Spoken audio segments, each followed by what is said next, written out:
Well, hello there, LATD Nation. Welcome back to the channel. Of course, this your boy Jay. I got my co-host. RG from the 843, Yes, as sir. always. Yes, sir. We back in here with another quick, smooth movie review for y'all. Not even a movie review, though. Right, TV show review. I'm sorry. We've been so stuck on movie reviews, man. It's been a minute since we done anything TV. Yeah, we're not since Last of Us Season 2. Oh, yeah, that. The videos flopped in and the show flopped too. The irony, right? Oh, yeah. But today we're going to be looking at the details of GenV Season 2, at least the first 3 episodes. Yes, sir. They were just released last week on Tuesday, I believe. Tuesday, yeah. Yeah. Premiered with 3 episodes of what I think is going to be, like an 8-episode season? More than likely. Something like that. I think that was what the total was for the first one. Mm-hmm. You know, GenV, obviously, spinoff of The Boys, set in the same universe, kind of runs concurrent to that series. College campus, Soups coming up, kind of finding their own identity and place in the world. This is continuing the story of where season 1 left off with Maria and Emma, all of them kind of being trapped. And what was it, Elmira is what it's called? Elmira, yep. Yeah. Because after the first season, if y'all know, Marie, played by Jasmine Clare, Andre Anderson, played by the late, great Chance Perdomo, rest in peace. Rest in peace, yeah, for sure. And Liz Broadway, who plays Emma Meyer. Little Cricket. Little Cricket, thank you. And then Jordan Lee, played by both London Thor and Derek Liu, are known as, well, not really known as, unofficially known as the Guardians of the Godolphin. So in GenV Season 1, those are the 4 main characters, along with another character named Kate. Kate. Played by Maddie Phillips. Who's still here. Yeah, praise God, And they're just going around figuring out what's going on with this school because if y'all know about The Boys, the superheroes aren't really superheroes. They're more like another media conglomerate. They're like how you see celebrities today, but even more crooked and wild. And the thing is... Oh, yeah. Homelander being like a prime allegory of that. We talked about Homelander plenty of times on the podcast. We reviewed Boys season 4. Yeah, season 4. Shit, that was the early days too. That was that might have been our first TV show that we reviewed. Yeah, that was over a year ago. Yeah, for sure. This was the very beginning. And we almost at 140 subs. Thank y'all so much. Yes, sir. But yeah, Godolphin University, the official college of all Soups and the Boys. That is no different. This is just as shady as anything else that has to do with superheroes in the Boys. Because turns out Godolphin University is just a place, is essentially like the Weapon Plus program in Marvel Comics, where they just kind of take mutants or in this case Soups. Yeah. Either they're born with the powers or they're injected with Compound V. I'm pretty sure it's just the injection with Compound V.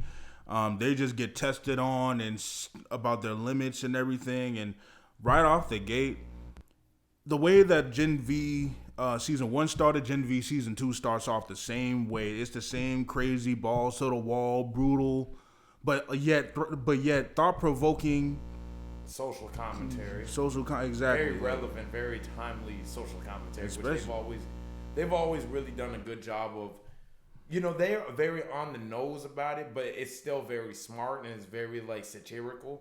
Which that's what The Boys has always been. It's always been a very satirical kind of sort of, I guess you could say, parody of real life. And definitely. Things like politics and different things, which of course it always touches on, and it definitely does here. Yeah, they even parodied the Kylie Jenner commercial of you know. Or the Kendall. I think it was Kendall, actually. I get mad. Either one. White woman with big lips, crazy ass daddy. So it's it is what it is. So yeah, low key. So all I know, dang, I hope that don't end well. I hope that doesn't. What's the word I'm looking for? Age badly. Anyway, but GenV, even though it's not as tight as The Boys is, it's still a great show regardless. With his new season, they start off with Marie escaping Elmira. They start off with Jordan. What's her name? And Lizzie Broadway. I'm tripping. Yeah, Emma. Jordan and Emma, walking out of Elmira. They're now officially absolved of all their crimes, so to speak. For whatever crimes, reason. you know what I'm saying? Because if you've seen season 1, you already know they're in there just because. Yeah. They just went against the status quo, essentially, and now they're back being students of Godolphin University again. Yeah. Now Marie, she actually escaped, and unfortunately, Andre Anderson, played by Chance Perdomo, as we just said, Andre died in the show, but Chance Perdomo, he passed away in real life due to a motorcycle accident. So actually on the way to Canada to film right, GenV yeah, season 2. Yeah, man, that sucks to see because he was one of my favorite characters in the first season. Easily, yeah. But rest in peace once again, Andre. It's set up in the first season that he has when he uses his magnetism powers. It actually starts messing with his mind and messing with his brain, really, and he has seizures, kind of like his dad does in the first season. Yeah, they inherited it. Yeah, and or he inherited it from his dad. Yeah, and then another good character is Sam, and Sam is the brother of Luke, who Luke died in the first episode of the first season. Yeah, but Luke is known as set it off literally. Yeah, exactly. Yeah, no pun intended. But Luke is literally it literally calls himself Golden Boy. He's pretty much like a Human Torch type of character where he engulfs himself in flames and then he becomes like invulnerable. That's not Human Torch's power in the comics, so don't get mad at me for that. Yeah, he's kind of like supposed to be that guy. He's supposed to be like the next one up, almost like the next Homelander. Right, exactly. Truth be told, he's pretty much akin to Lemillion from My Hero Academia. For all my anime fans out there. And Sam is his younger brother, but he's highly mentally unstable. Oh yeah, for sure. And he's back in here because Kate is helps calm his mind, makes him not feel anything emotionally, so that he doesn't go on a rampage and stuff like that. And they've become the new Guardians of Godolphin. They've started starring in TV shows and things like that, ads all around campus and just in entertainment media. Kind of similar to how college athletes now. Right, exactly. That's exactly how they are. They'll be in college, but they'll start being on TV shows and they'll start having like these commercials deals and things like that. Think Travis Hunter, but with superheroes. No, I'll do you one better. The Sanders brothers. Oh yeah, the Sanders brothers. Like all I heard, I forgot I think it was like a phone commercial. Or something like that with both Shiloh and Shador on there. It's a scene. I know what you. Yeah. But it's a scene. Slow side. Yeah, I know what you're talking about. Yeah, the Here We Go, now the Here We Go. That was the song that they were playing on that commercial. Yeah. But that's exactly how it is. It's like a whole ranking system, and of course it's not based on because they're actual good superheroes. It's just a popularity thing. Sure. It's a clout thing. And when you're number one, you're seen as literally number one. But when you go against that status quo, that's really when they really start to try and come and get you. Yeah. So, Jordan now they're number one, and they have all the glitz and the glamour, the flash, the substance. They even give them a new car. Little Cricket, she doesn't really do too much. Emma, she doesn't really do too much. But actually, no, she's actually trying to start a revolt with Andre's father. Yeah. And we'll see how that goes. For sure. But yeah, I would say, that's basically the summary of everything that's happened so far. Hasn't been a whole lot, but obviously it's gearing up towards more stuff. It's actually set in the season. I think this is set after season 4. Right. Yeah, season exactly. 4 of The Boys. So, like, you kind of see the events of what happened in The Boys kind of reflect in GenV season 2, which is one thing I like is how the two shows kind of like reflect each other's events. Yeah. So that's one thing I really enjoyed about it. So far, me personally, I will say that the acting, that's a big plus, which I feel like it's always been a plus when it comes to either one of these shows. Oh, easily. I think that they are at the top of their game as much as they've ever been.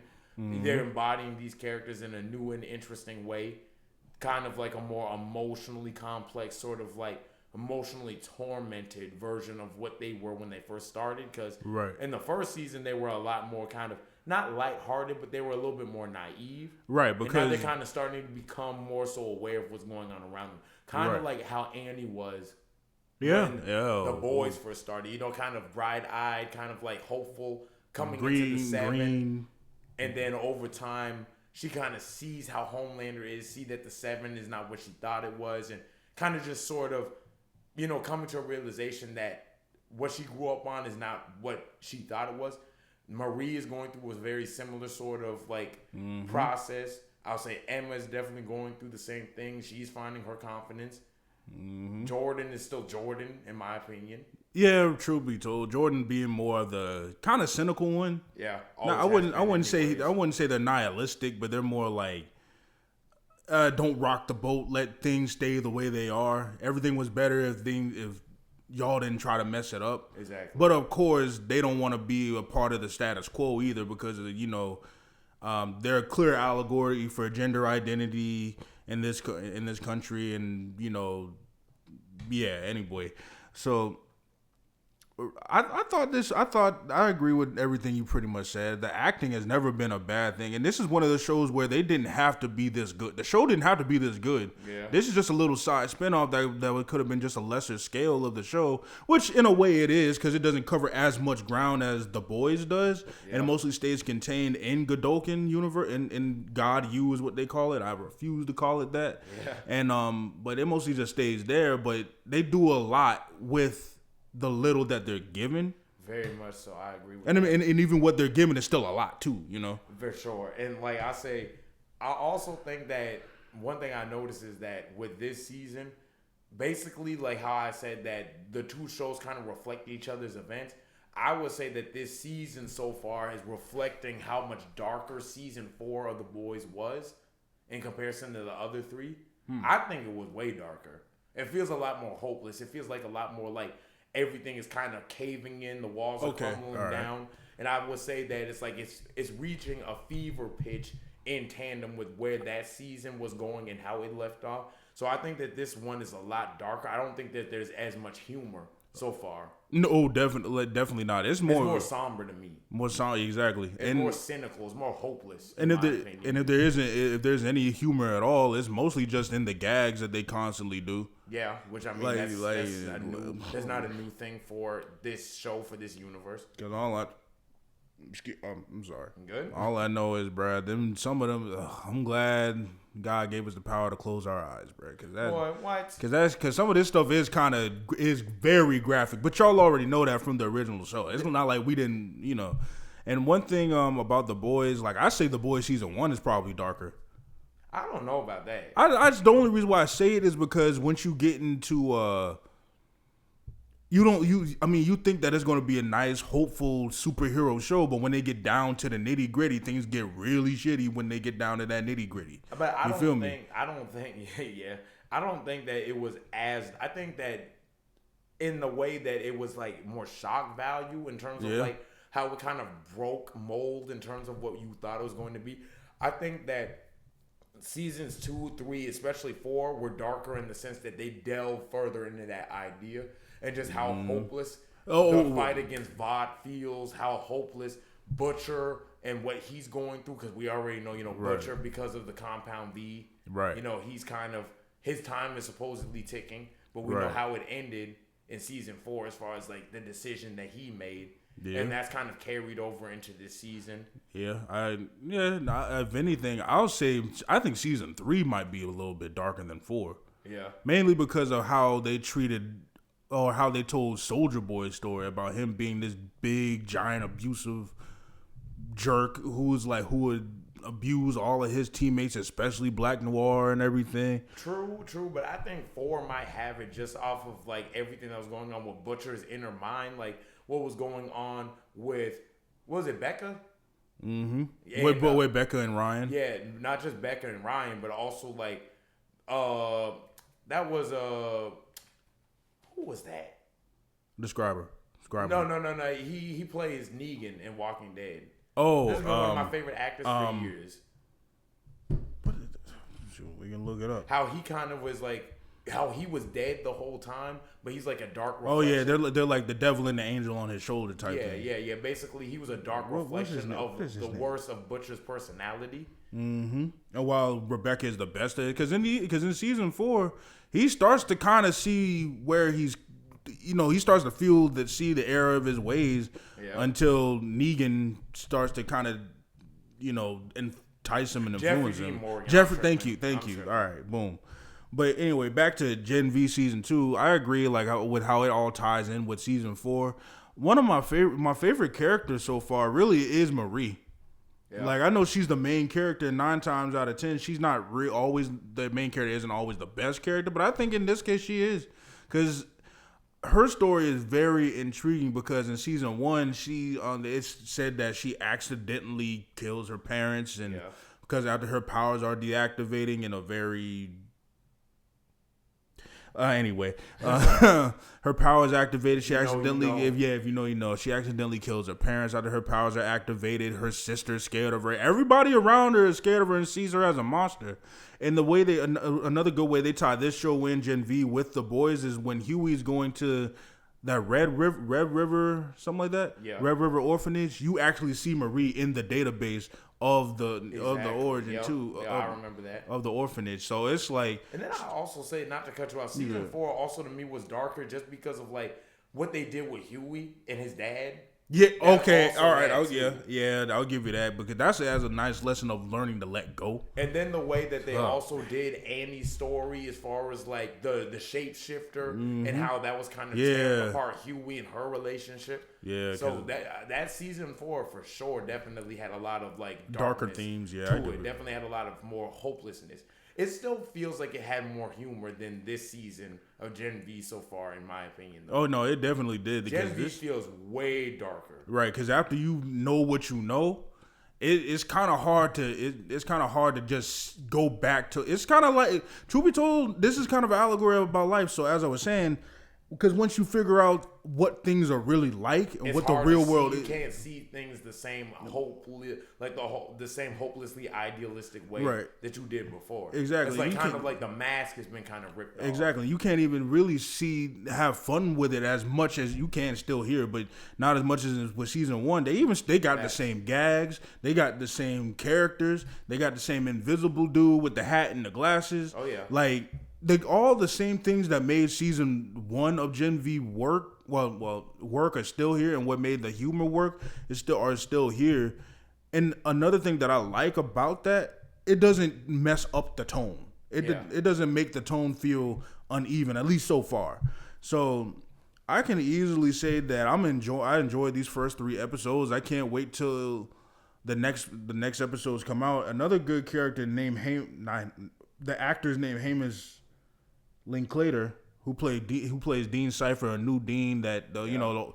In season 1 there was a Dean, I forgot her name, where she tries to get rid of all the soups because of what happened in the Boys season 1 with the plane crash incident. Yeah, that's easily one of my why I want Homelander dead. Like, I ain't gonna lie. Who doesn't?